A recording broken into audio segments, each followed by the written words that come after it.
रश्मि, ये रुपए रख लो। जब सामान पहुंचाने किराने की दुकान से कोई आएगा तो ये रुपए उसे दे देना।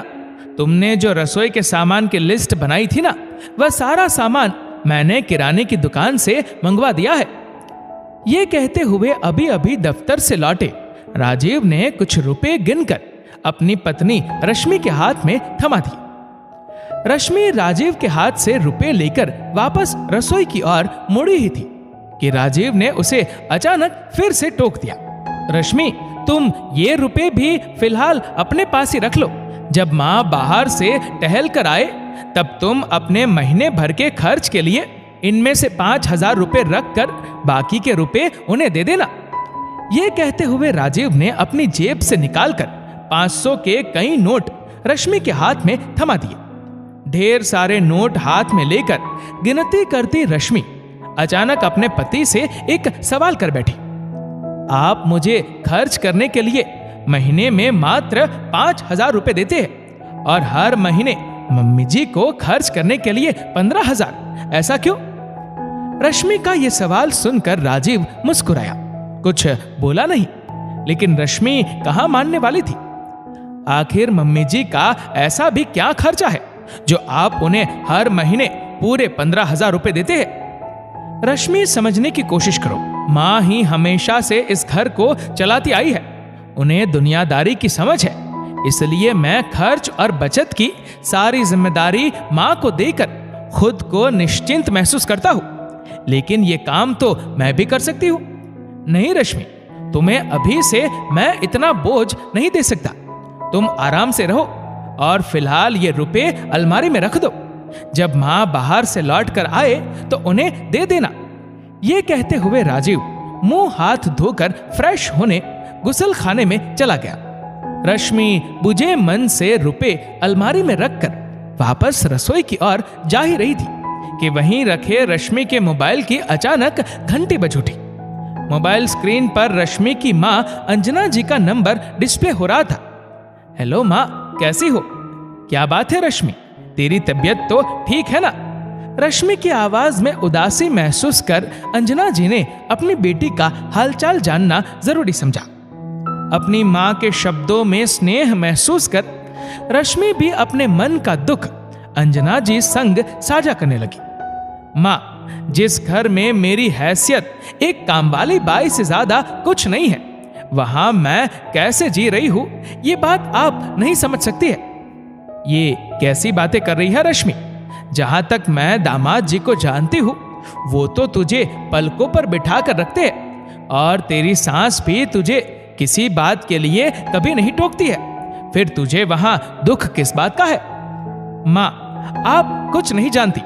मैं तो बस कहने भर के लिए इस घर की बहू हूं। यहां राज तो मेरी सास का ही चलता है। यहां तक कि मुझे महीने में खर्च करने के लिए रुपए भी कामवाली बाई की तरह गिन कर मिलते हैं, वह भी मात्र 5,000। लेकिन रश्मि, घर का सारा खर्च तो दामाद जी उठाते हैं, फिर तुम अलग से मिले उन रुपयों का करती क्या हो? माँ, आप तो जानते ही हो मेरे खुद के 1000 खर्चे हैं, फिर भी उन 5,000 रुपयों में से तुम कुछ तो बचत करती ही होगी ना बेटा। माँ, आजकल 5,000 रुपए में होता क्या है? महीने में एक बार मेरे ब्यूटी पार्लर जाने का खर्चा भी 5,000 से ज्यादा का हो जाता है। बेटे की बात सुनकर अंजना जी कुछ देर के लिए चुप हो गई, लेकिन रश्मि ने अपनी बात पूरी की। माँ, मैंने भी सोच लिया है कि अब मैं अपने खर्चे में कटौती नहीं करूंगी। मैं कुछ समझी नहीं। अपनी बेटे की आवाज में तेवर महसूस कर अंजना जी तनिक हैरान हुई। घर चलाने के लिए जो रुपए राजीव अपनी माँ को देते हैं, वह सारे रुपए अब से मैं अपने पास रखूंगी। लेकिन मेरी एक बात याद रखना रश्मि, घर चलाने का मतलब सिर्फ रुपए खर्च करना नहीं होता है। माँ, आप कहना क्या चाहती है? अपनी माँ के शब्दों में अचानक अपने प्रति स्नेह का अभाव महसूस करती रश्मि को आश्चर्य हुआ, लेकिन अंजना जी बताने लगी। बेटा, पिछले महीने तुम्हारे पिताजी का ऑपरेशन हुआ था, ये बात तो तुम जानते ही हो। माँ, अब पापा ठीक है ना? पिछले महीने कई दिनों तक अस्पताल के बिस्तर पर रहे अपने पिता के प्रति रश्मि को चिंता हुई, लेकिन अंजना जी ने अपनी बात पूरी करना जरूरी समझा। बेटा, तुम्हारे पापा बिल्कुल ठीक है, लेकिन एक बात जो शायद आज तक तुम्हें पता नहीं है, वह बात आज मैं तुम्हें बताना चाहती हूँ। कौन सी बात माँ? बेटा, जब तुम्हारे पापा अस्पताल में भर्ती थे और उनके इलाज के लिए रुपयों की सख्त जरूरत थी, तब तुम सभी के साथ वहां अस्पताल में मिलने आई।